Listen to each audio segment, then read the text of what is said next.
O transistor passa de não conduzir, corte, a condução máxima, saturação. O transistor possui 3 regiões de trabalho e dependendo da função para a qual esteja desenhado para funcionar, o faremos trabalhar em uma região ou em outra. Quando o transistor é utilizado em circuitos de áudio deve trabalhar em zona ativa, já que nela se amplifica o sinal de entrada com certo ganho, normalmente o sinal de saída conserva a forma do sinal de entrada.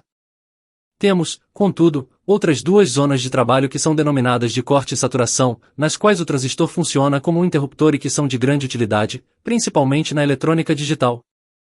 Corte. Teoricamente um transistor está em estado de corte quando as suas 2 uniões estão polarizadas em inverso, porém, desde um ponto de vista mais prático este estado se caracteriza porque a tensão na base não é 0,6 volts do maior que a do emissor e como consequência disso não circula corrente pelo coletor. Se medirmos a tensão no coletor será praticamente a de alimentação. Podemos comprovar este estado no nosso circuito simplesmente colocando a base do transistor a massa, menos, mediante um fio.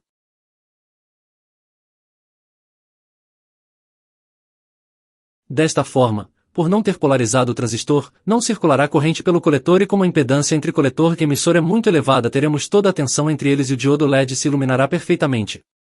O efeito é o mesmo que se ligássemos somente o resistor R3 e o diodo LED diretamente à alimentação, já que o transistor, ao ter uma impedância tão alta, é como se não estivesse conectado. E isto também aconteceria se deixássemos a base a ar puro e não polarizássemos o transistor. Saturação. Quando estamos em zona ativa o transistor amplifica a cada variação do sinal de entrada, produzindo uma variação maior na saída, efeito de amplificação. Mas o transistor admite um limite de sinal de entrada, que uma vez superado faz com que o sinal da saída não varie, já que está ao máximo. Quando trabalhamos nesta região devemos ter muito cuidado, já que se não está bem calculada a resistência de carga, R3, podemos destruir o transistor se superamos a potência máxima que pode ser suportada por ele.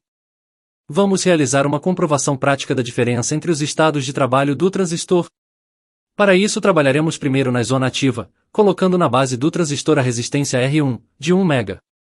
Nesta zona o transistor está polarizado e portanto circula corrente pelo seu coletor, de maneira que entre coletor e emissor existe uma tensão que fará com que o diodo LED se ilumine um pouco.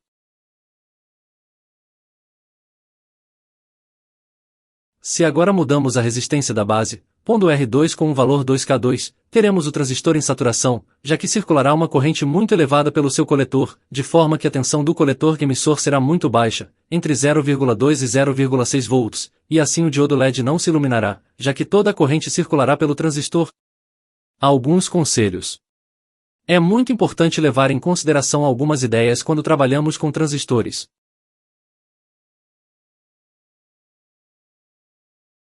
Por um lado, devemos conhecer a tensão coletor-emissor máxima que o transistor suporta, de forma que nunca, de maneira nenhuma, a tensão de alimentação a supere. Também devemos ter muito cuidado com a corrente máxima que o coletor suporta e que não deve ser superada, para isso devemos calcular bem a resistência do coletor.